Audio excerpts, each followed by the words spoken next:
Bismillahirrahmanirrahim. Assalamualaikum warahmatullahi wabarakatuh.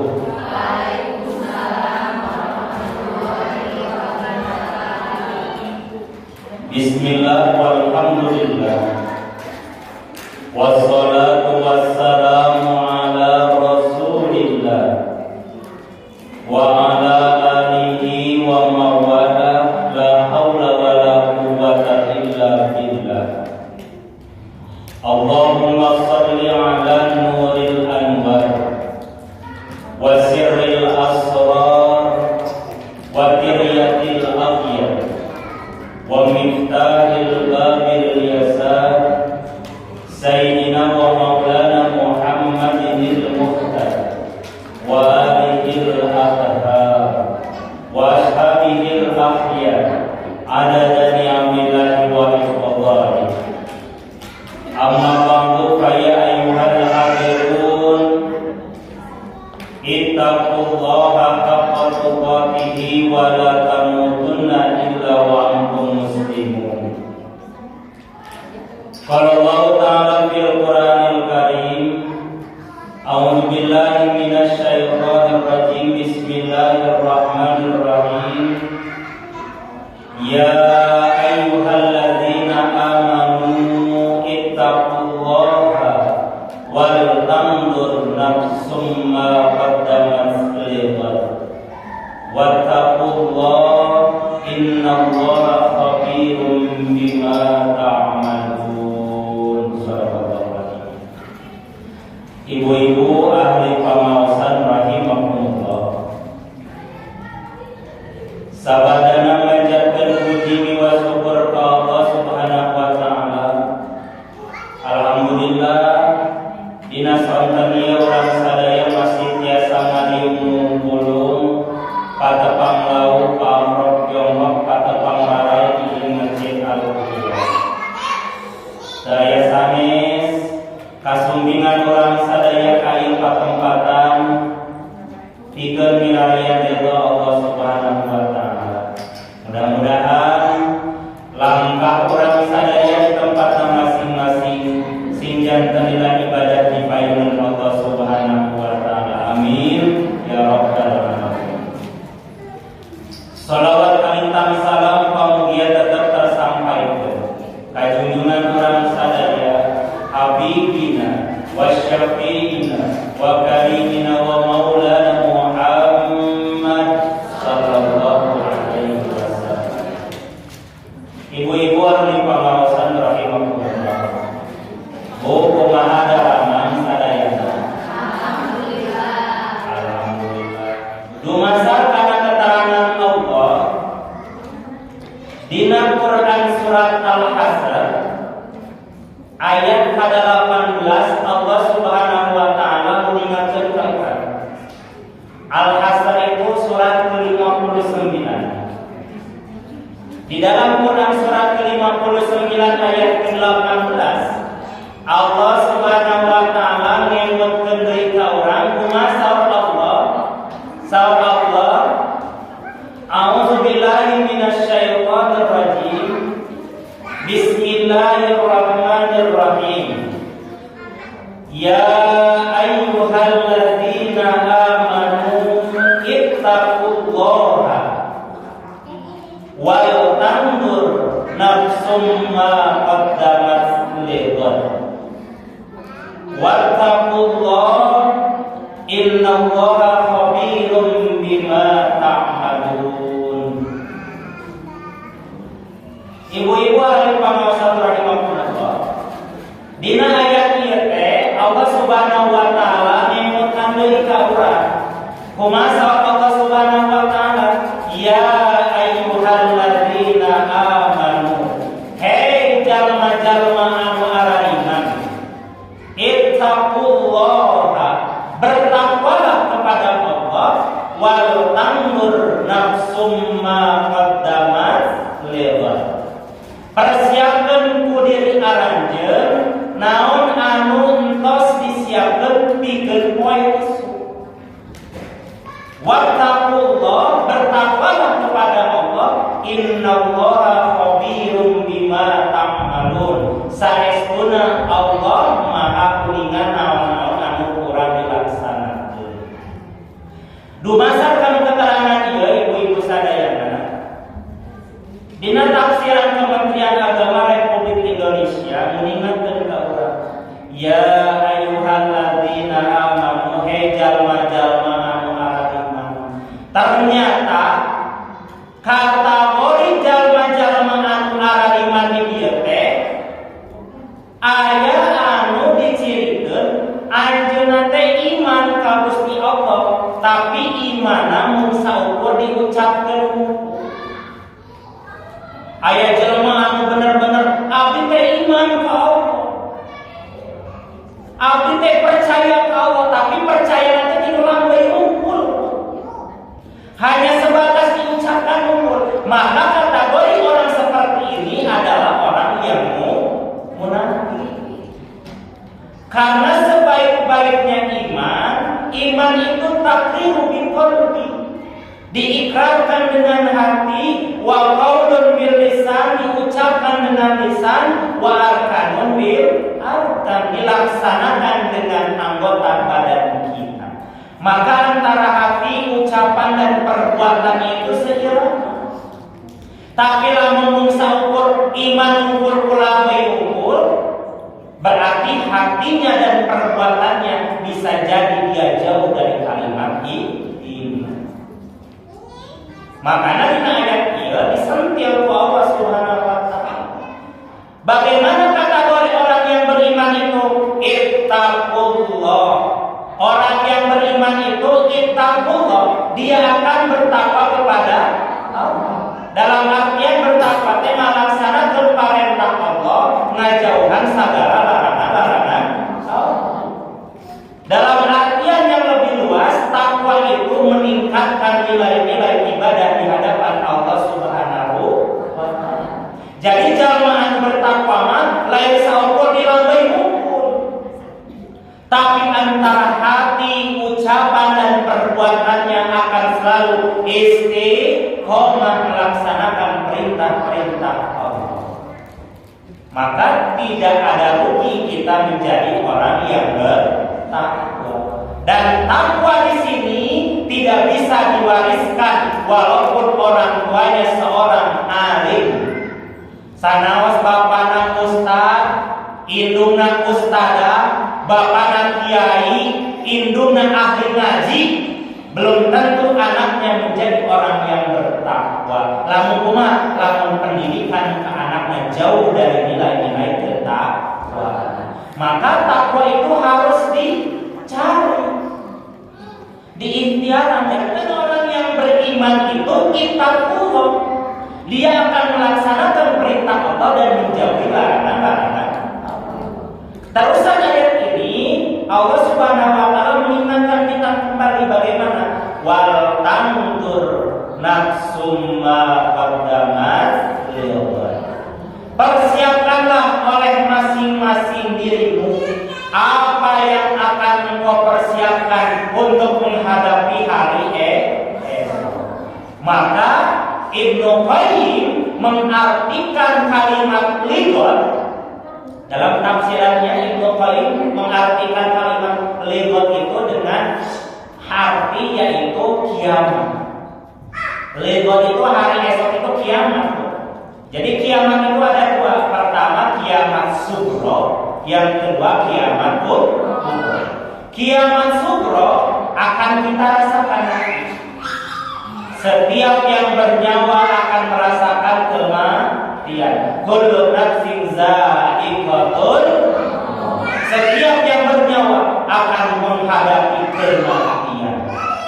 Jalma anu beunghar, jalma anu boga pangkat, jalma anu boga jabatan, jalma anu pinter, jalma anu sangsara, jalma anu teu boga nanaon.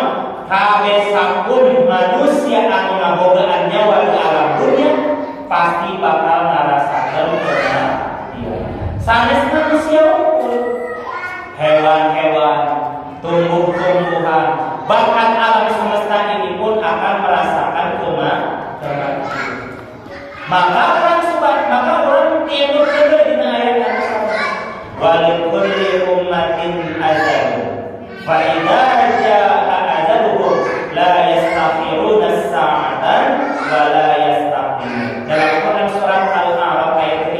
tempat, walikulli ummatin ajalun, dan setiap umat memiliki ajalnya masing-masing. Fa idza jaa ajalu, maka tatkala ajal datang kepadanya, la yastakhiruna sa'atan, tidak akan bisa kita menunda-nunda, wala yastaqdimun, dan tidak bisa kita mempercepat.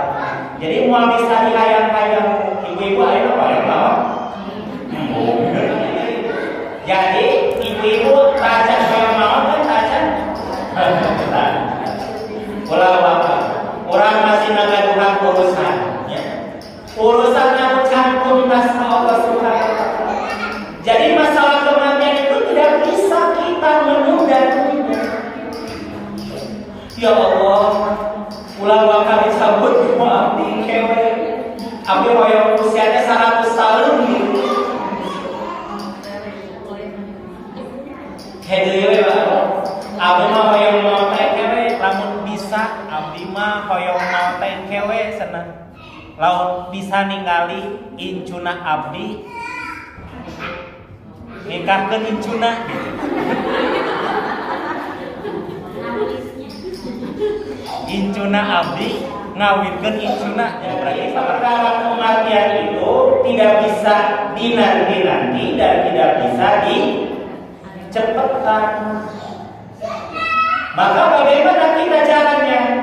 Wal tangur nafsum ma qaddamat lidut. Persiapkan ku diri anjeun masing-masing naon bekal anu tos disiapkeun urang sadaya. Ayeuna urang tos sumping dina sasi Dzulqa'dah. Babaraha dinten deui urang baris bakal sumping kana sasi Dzulhijjah. Maka kita disunahkan untuk berpuasa dari tanggal 1 Dzulhijjah. Dzulhijjah kita diingatkan dengan peristiwa yang luar biasa. Mudah-mudahan ieu biasa jantan bekal urang ya. Bakal bikin orang menghadapi kematian. Mudah-mudahan ada membahas kematian itu. Ayeuna orang saredoan salaki orang jeung pamajikan orang sok naon di kuburan. Aya nu daek umat urang teh. Sanajan eta urang cinta mati kanu janten pamajikan atanapi kanu janten caroge, maot mah libat urang ka kuburan.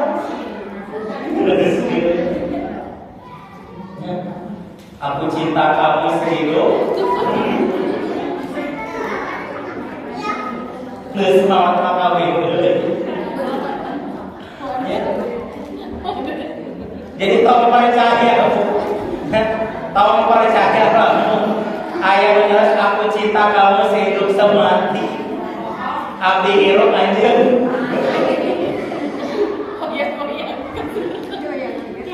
Jadi doakanlah kalau kita memang cinta kepada pasangan kita, insya Allah sehidup sesurga. Sanajan kurang dipisahkan di alam dunia, tapi kelak dipertemukan kembali di surga. Dipertemukan kembali di surga. Nah, kembali dari tadi mama yang ngoyongnya di kuburan ngabat orang main. Tapi akan ada orang atau seseorang yang akan menemani kita nanti di kuburan. Siapakah itu? Dia adalah amal. Amal yang senantiasa kita lakukan, kebaikan yang senantiasa kita kerjakan, itulah yang akan menemani kita kelak di alam barzakh. Jadi ibu-ibu pulang anu bakal ngabaturan-urang di alam kubur ternyata amal urang. Lamun amal urang di alam dunia sae, maka anu ngabaturan-urang oge bakal sae. Lamun pameget eta amal teh bakal janten perempuan yang cantik. Lamun perempuan, maka amal tersebut akan menjadi laki-laki yang ganteng, bukan gangguan telinga. Ganteng. Cek saya teh sok putihkeun moal teh. Itu amal. jabatan orang bakal ditinggalkan, harta orang bakal ditinggalkan, amal kebaikan kita yang akan menemani kita. Maka kalimat lidhon ini bukti bahwa manusia mengarupikeun makhluk anu panah. Manusia merupakan makhluk yang panah, makhluk yang berada awalan dan ada akhirnya. Dilahirkan ke alam dunia, maka akan ada waktunya dia menghadapi kematian.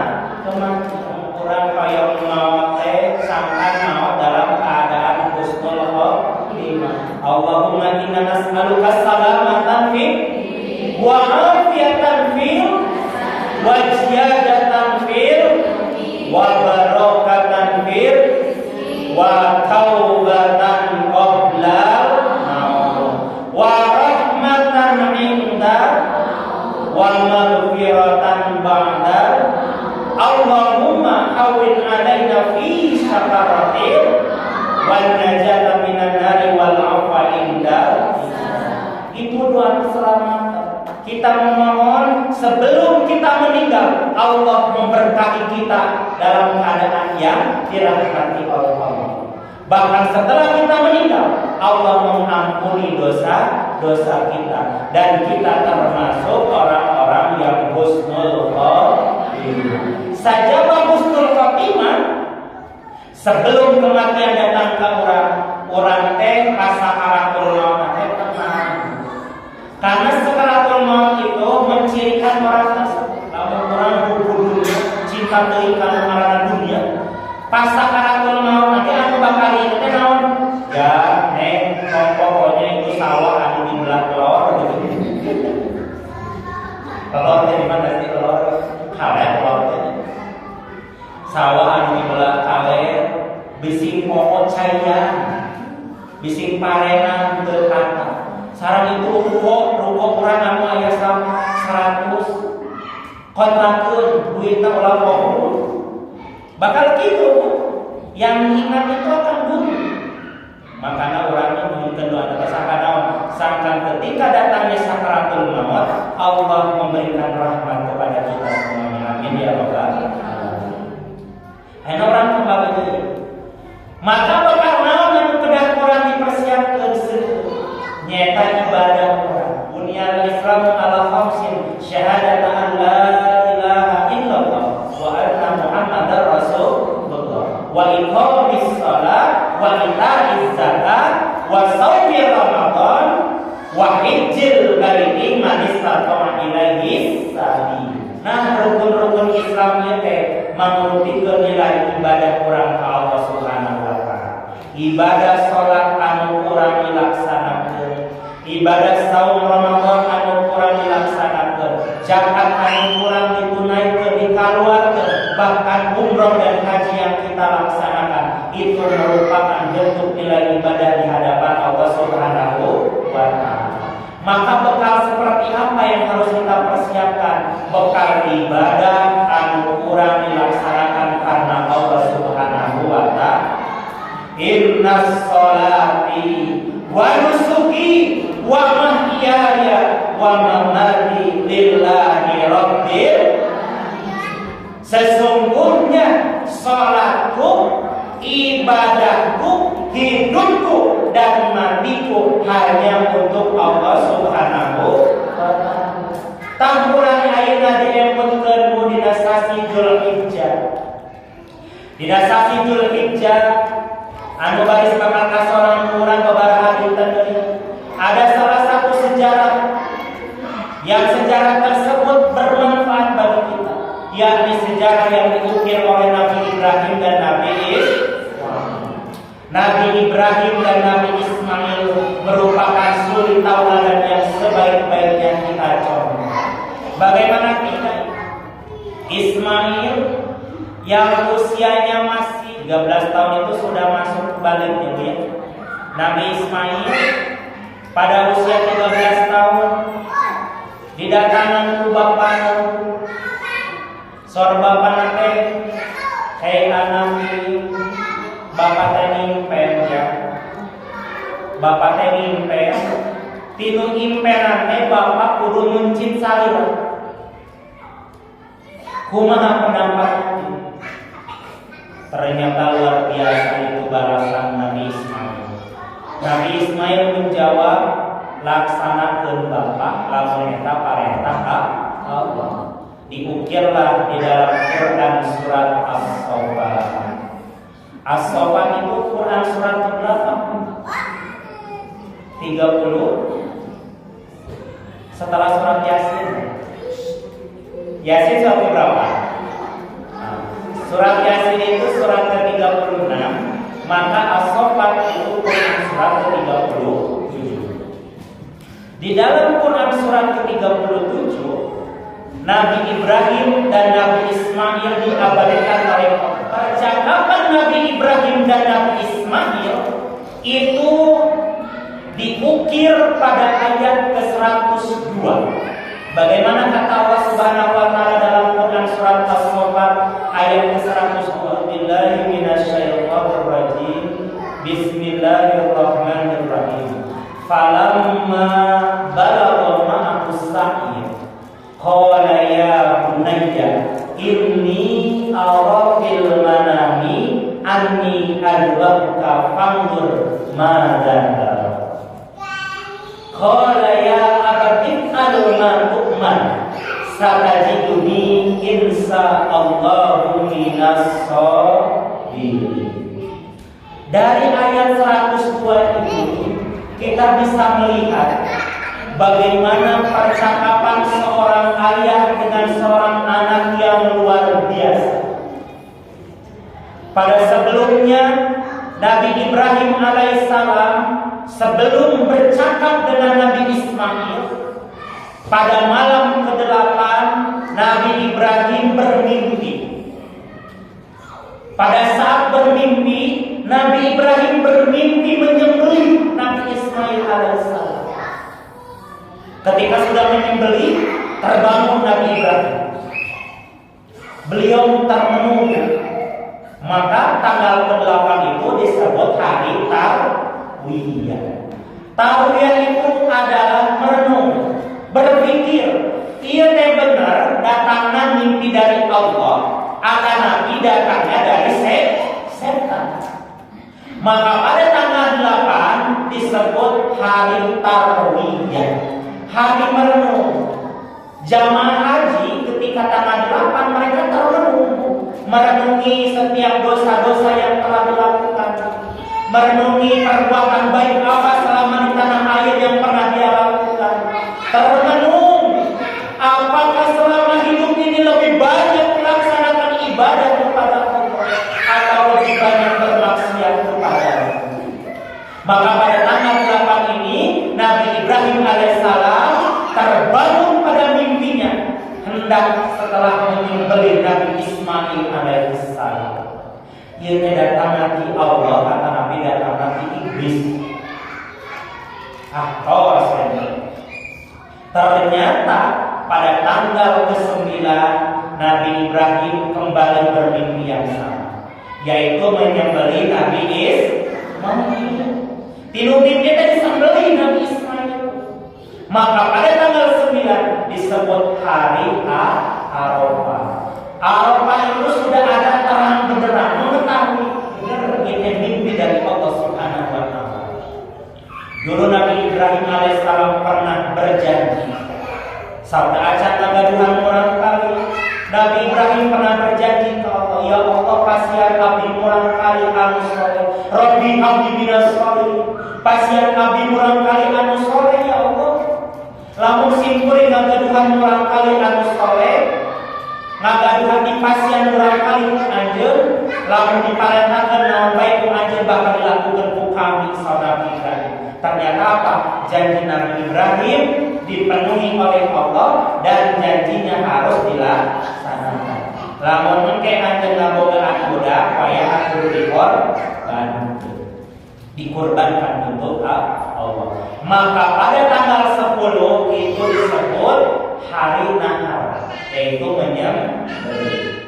Sebelum disembelih, Nabi Ibrahim bertanya kepada anak. Nabi Ibrahim berkata kepada Nabi Ismail, Ya bunayya, hei anakku, wahai anak bapa anu impikannya, anak bapa, durian bapa anu paling impikannya aku bapa.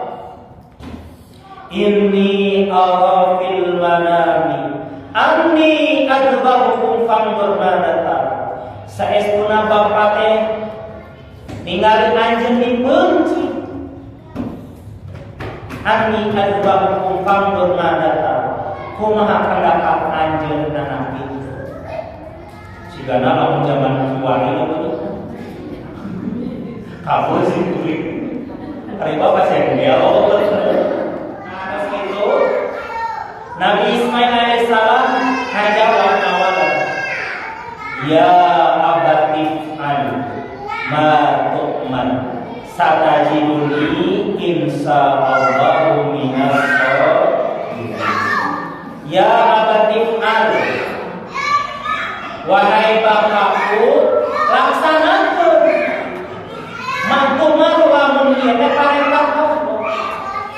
Satajiduni insyaallahu minas sholihin. Insyaallah anjeun bakal nempungan kaula, manggihan kaula termasuk jalma-jalma anu saleh.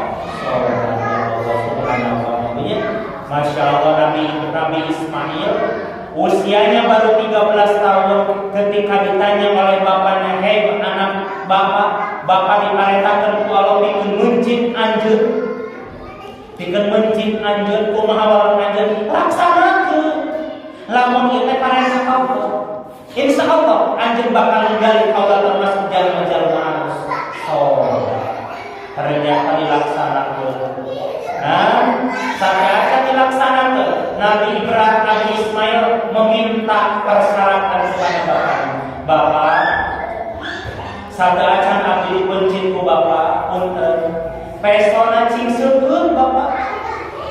Eta golok teh asal sing seukeun. Sing seukeun pisan sangka naon sangkan kaula teu ngarasakeun pas disembelih ku bapak. Diseuketan ku bapak Nabi Ibrahim. Terus diseuketan bapak omah. Cimpageun.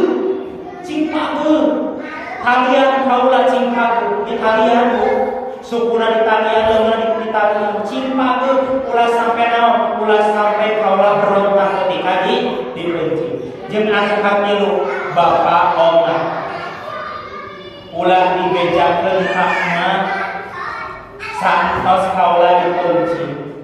Bisi manaon teu keueun. Mantap. Siti Hajar itu tidak melihat ketika proses sembelihnya Nabi Ismail. Kusabab naon?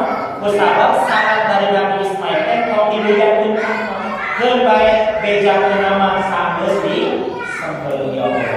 Pas bae dipencit, memang dipencit, tapi naon? Ketika dipencit ku Nabi Ibrahim, Nabi Ismail langsung digentoskeun ku lobang ibas. Nabi Ismail meninggalkan. Halo bapak.